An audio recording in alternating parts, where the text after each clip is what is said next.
रात के 8 बज रहे हैं। आप देख रहे हैं न्यूज 24। आपके साथ मैं हूं मानक गुप्ता। सुप्रीम कोर्ट ने अयोध्या के विवादित ढांचे को लेकर आज ऐतिहासिक फैसला सुनाया है। सुप्रीम कोर्ट ने राम जन्मभूमि और बाबरी मस्जिद का विवाद आपसी सहमति से सुलझाने की सलाह दी है। यूपी के सीएम योगी आदित्यनाथ ने कोर्ट के इस फैसले का स्वागत किया है। योगी का सपना है अयोध्या में राम मंदिर बनाने का। उनका यह सपना उनकी 3 पीढ़ियों से जुड़ा हुआ है। आज आपको बताते हैं कैसे योगी आदित्यनाथ की 3 पीढ़ियां जुड़ी हैं राम मंदिर के इस आंदोलन से। भारतीय जनता पार्टी की सरकार बनने पर संवैधानिक दायरे में रह करके अयोध्या में राम मंदिर का निर्माण हो।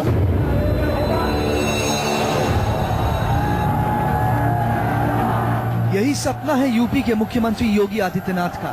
यही सपना था गोरखधाम की 3 पीढ़ियों का, जो अयोध्या में राम मंदिर के आंदोलन से जुड़ी रही। योगी आदित्यनाथ, उनके गुरु महंत अवैधनाथ और महंत अवैधनाथ के गुरु महंत दिग्विजयनाथ। 1949 से लेकर आज की तारीख तक गौरक्षा पीठ का राम मंदिर आंदोलन से नाता रहा। सिर्फ योगी आदित्यनाथ ही नहीं, उनके गुरु महंत अवैधनाथ और महंत अवैधनाथ के गुरु महंत दिग्विजयनाथ भी राम मंदिर आंदोलन से जुड़े रहे। गौरक्षा पीठ के महंत दिग्विजयनाथ को उन चंद लोगों में गिना जाता है जिन्होंने शुरुआती तौर पर बाबरी मस्जिद को मंदिर में तब्दील करने की परिकल्पना की थी। कहा जाता है कि दिग्विजयनाथ की अगुवाई में 22 दिसंबर 1949 को विवादित ढांचे के अंदर चोरी छिपे भगवान राम की प्रतिमा रखवाई गई। उस वक्त हिंदुत्व के सबसे बड़े झंडा बरदार हिंदू महासभा के विनायक दामोदर सावरकर के साथ दिग्विजयनाथ ही थे, जिनके हाथ में इस आंदोलन की कमान थी। सबसे सक्रिय भूमिका महंत दिग्विजयनाथ जी की थी और देश के सबसे बड़े धर्माचार्यों में से एक थे। उनका बड़ा वर्चस्व था, तो उनकी बहुत बड़ी भूमिका मानी जाती है इस राम मंदिर आंदोलन में। और जो मूर्ति उस समय स्थापित हुई या उसके बाद भी जो उस समय से लेकर जब तक वो जीवित रहे तब तक वही एक तरह से इसके नायक थे इस आंदोलन के।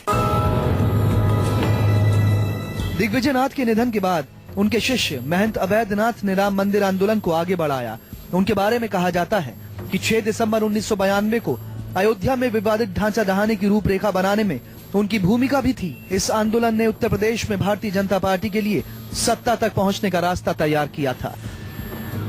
विश्व हिंदू परिषद ने 1989 में इलाहाबाद में जिस धर्म संसद का आयोजन किया, उसमें अवैधनाथ के भाषण ने ही इस आंदोलन का आधार तैयार किया था।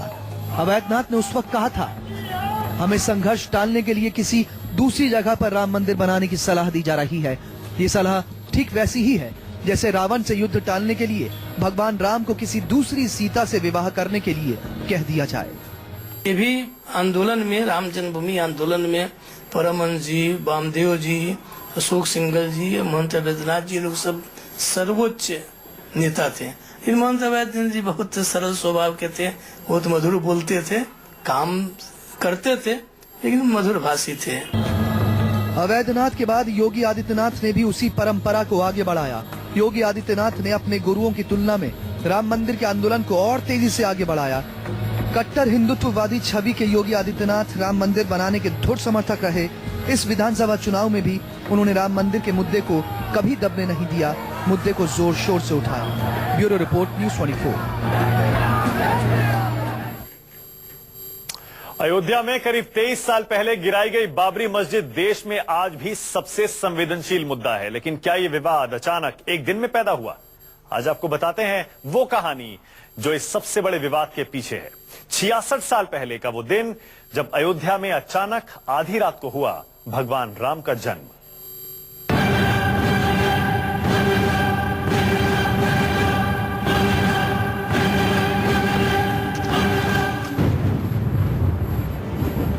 तारीख 22 दिसंबर 1949।